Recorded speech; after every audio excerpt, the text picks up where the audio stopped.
Hi, it's Ed. Welcome to the dialogue. I hope you're all having a good day. Today we're going to talk a little bit about life being the best teacher. For myself, life has been my best teacher. And I've learned through the years to slow down and observe. I really study hard now. Everything that I do, I am really slowing down. I am coming to a new place in life. And I took the last week just to reflect on where I've been, who I am, why I am, and where I'm going. And myself, I'm a believer. I believe in Christ. I believe what the Word tells me. I'm a sinner. I'm one of the biggest sinners. Believe me. I daily sin. It's of the flesh. I'm not perfect. I don't claim to be perfect. Nobody is perfect. However, I do try to keep my sense about me. I do try to achieve those simple things in life that I need. And I've come to the point where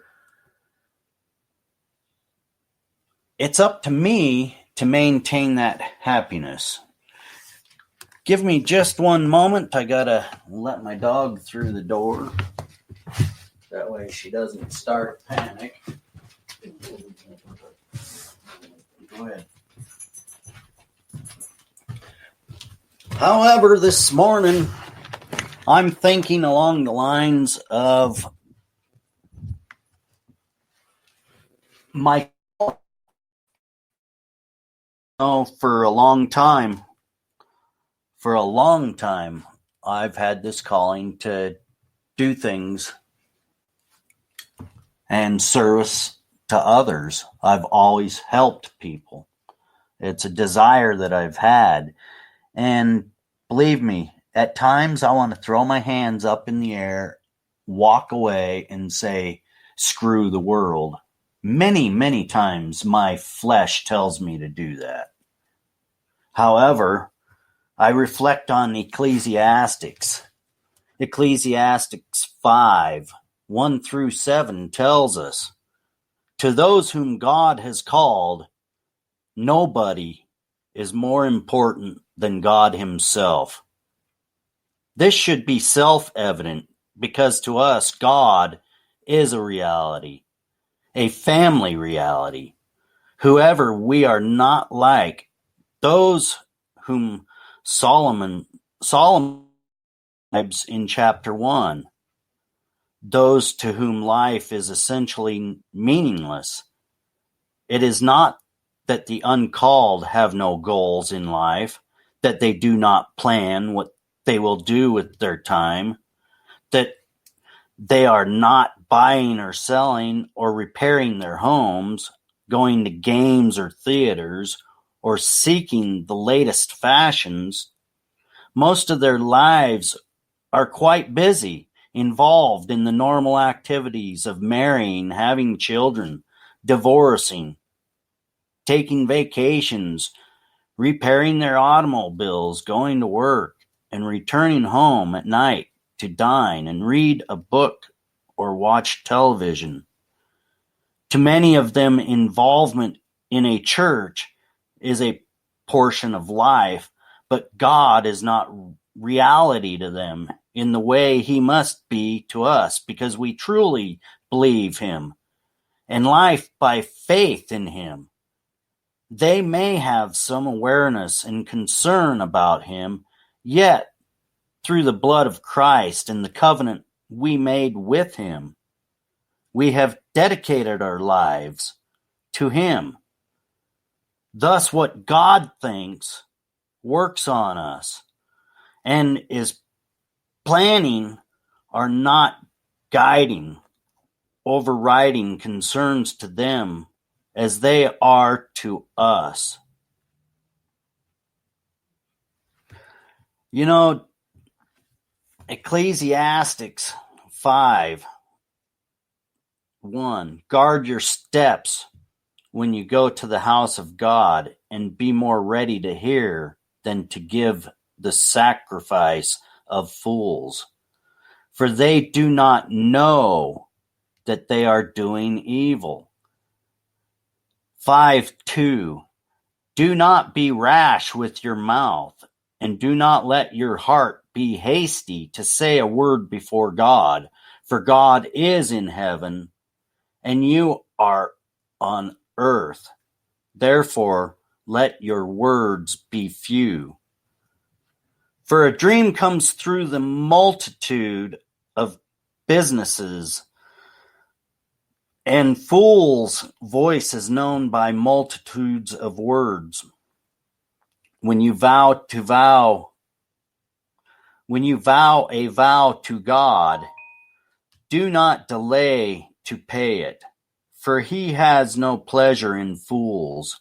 Pay that which you have vowed. It is better that you should not vow than that you should vow and not pay. Do not allow your mouth to cause your flesh to sin, and do not say before the angel that it was an error. For why should God be angry at your voice and destroy the work of your hands? For in the multitude of dreams and many words, vanities around, but fear God. I do. I fear God more than I fear men. And that's why I get on and I talk. I bring my emotions, I bring my thoughts, I bring my fears, I bring my concerns, I bring my wholeheartedness to what I put out on the internet. I get a lot of slack for it, a lot of hatred, a lot of misunderstanding, and that's okay. I'm going to continue to do it. Oh, Alex the Friday wants to join the call. Alex, you're on. Go ahead. Hello. Thank you for allowing me to join. How are you doing? Of course. I'm doing well. Thank you. And how are you doing? I'm doing great. Sorry for kind of like jumping in the middle of your stream. I hope it's okay. It's fine. Always. I'm from Dialogue team, and to be honest, like we're seeing you like coming back to a website, and you're like one of our most engaging users.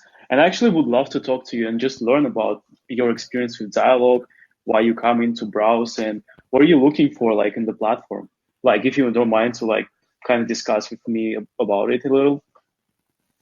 Alex, I'm always open and willing to discuss anything with anybody, and that's why I'm on Dialogue. I feel strongly that Dialogue is a great force to combat the trolls on the internet. And Really? Oh, yes. I really think that I've felt anger on the internet. I've brought anger on the internet. I have misspoke on the internet. And that's what I'm trying to do, is I'm trying to find a place where people can actually jump on like this and be open with each other and not condemn or judge.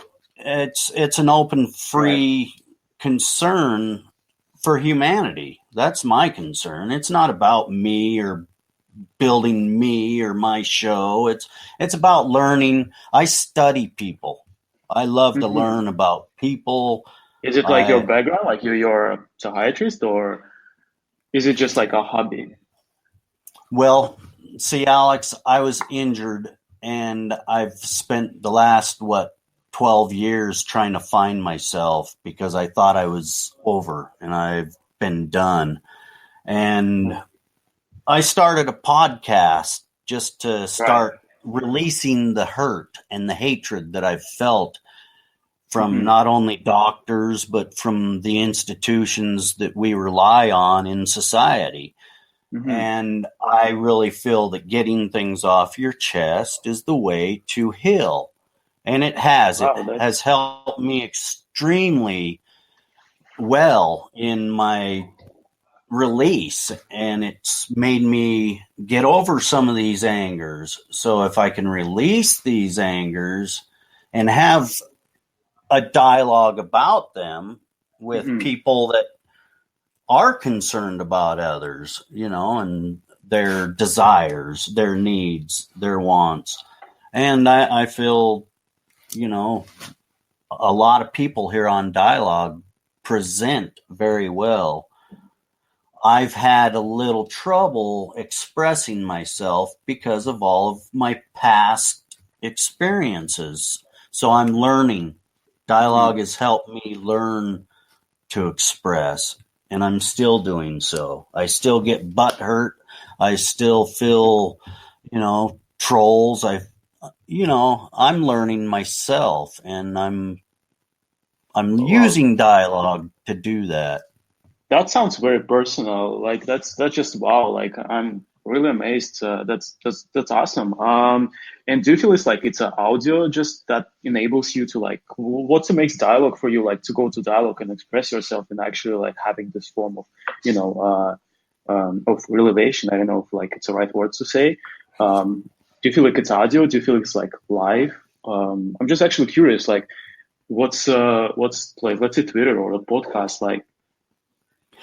Well, actually, the platform doesn't matter to me. I find Dialogue very simple, easy to use. And when I was approached to come on to Dialogue, I was by that. So,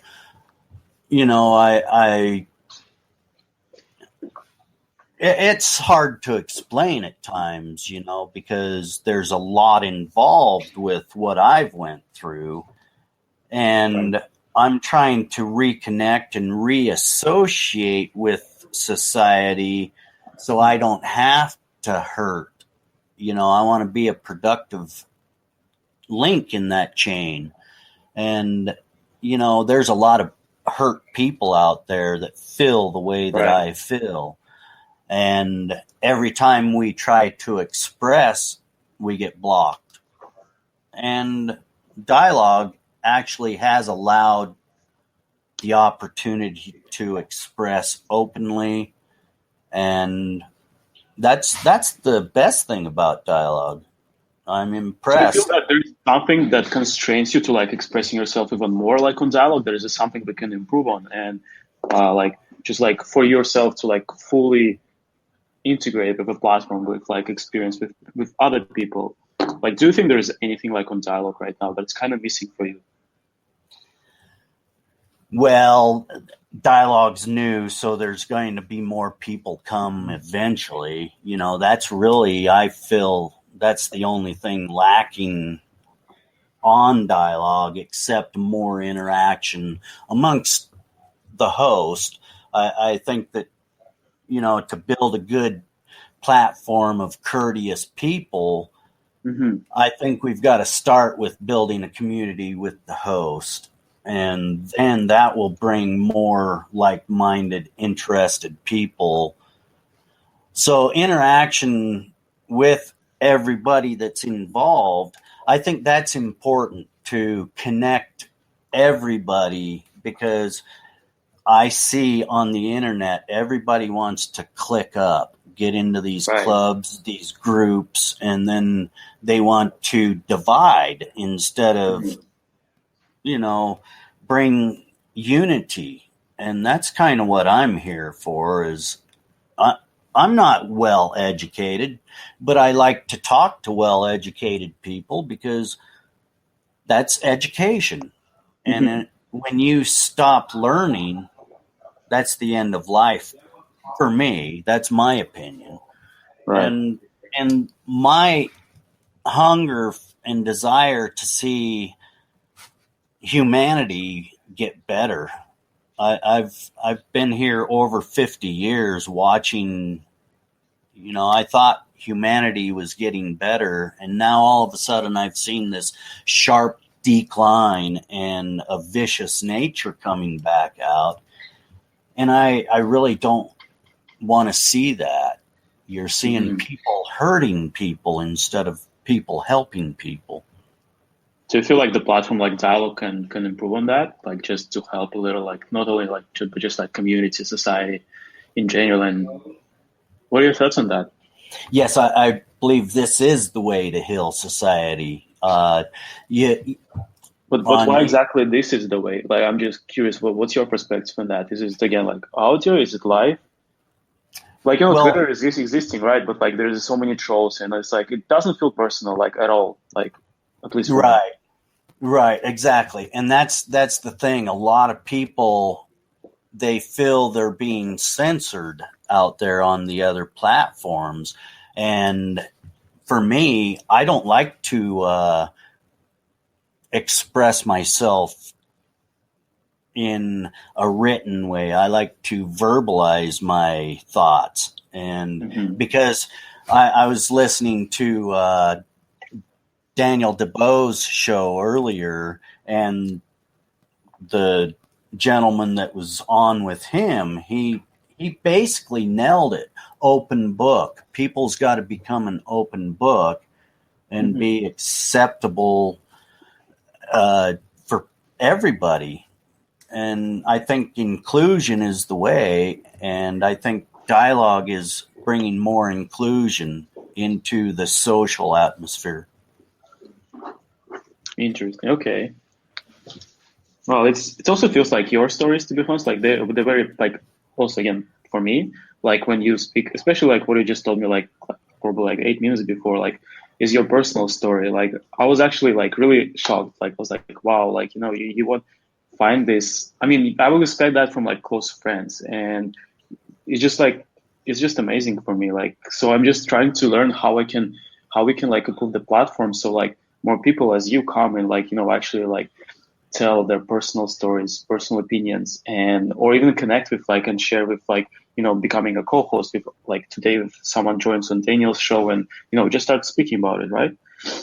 Right. That's hard to do, to jump in and join.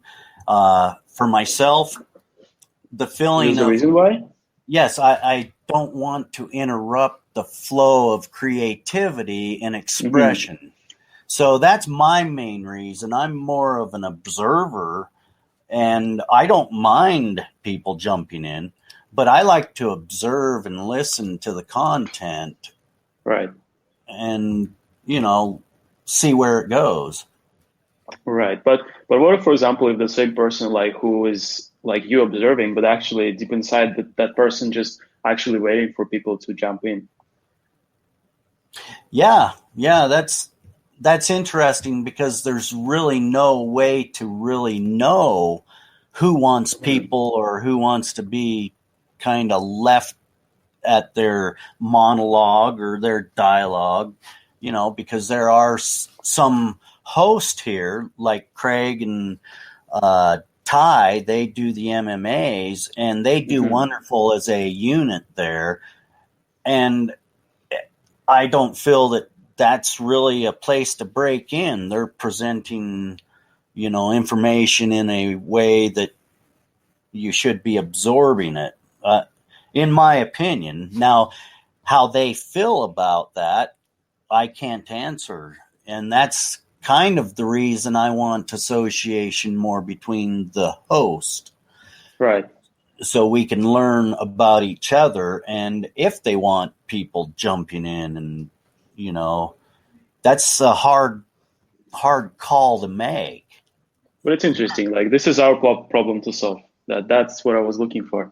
Yes, because there's several times I want to jump in, but the dialogue coming out of that, I don't want to break in and disturb what's happening.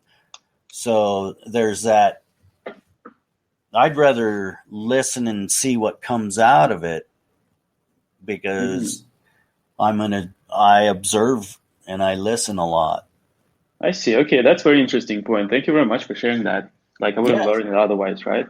Um, Thank you. I don't know. I'm kind of like I think I'm good with my questions. At this point, so it's really Great. exciting. Especially to be honest, I'm still stunned. Like when you start like speaking, you're like that's. I think that was like dialogue was made for, like to actually people open up about their I don't know, like the life journey, their thoughts, and like personal materials. Yes. Yes. And I think that's how we're going to heal the world, by getting people comfortable to have dialogue, open discussion again, as humans, not as an attack. Mm-hmm. There's too many people attacking what people are saying instead of listening to what people are Listening, saying. right? So that's what I want to promote, is people listening to what people are saying before they respond. Right. So, and No, and I'm totally with you on that. we see that a lot where they'll read the headline and respond to an article without even reading the meat of the article, because the headline says it all now. Right. So that's what's wrong with the other platforms. This Okay. this gets you to open up with each other. So authenticity. Okay, that's Yes. nice. Thank you. And sorry, what's your name? I'm just to be honest, we're all like actually with the whole our company, we know you like as a free circle, but like we at least me myself, I don't know what's your name. So we hope to know I'm our Ed. heroes. I'm Sorry. Ed. I'm Ed. Ed Ed. Waters. Yep. Ed, nice to meet you, Ed. And thank you very Yes. much for your time. I Anytime, will Alex. thank you. I will hop off at this point. And again, thank you very much. Well, thank you for joining, and that's what dialogue's all about. Yeah. And that's what we want to improve too. All right. Thanks for joining, Alex. You have a good day. Thank you, Ed. You too. And with that, we're going to go ahead and wrap this one. Life is your best teacher. Make sure you understand it from all angles. Ed, Free Circle, out.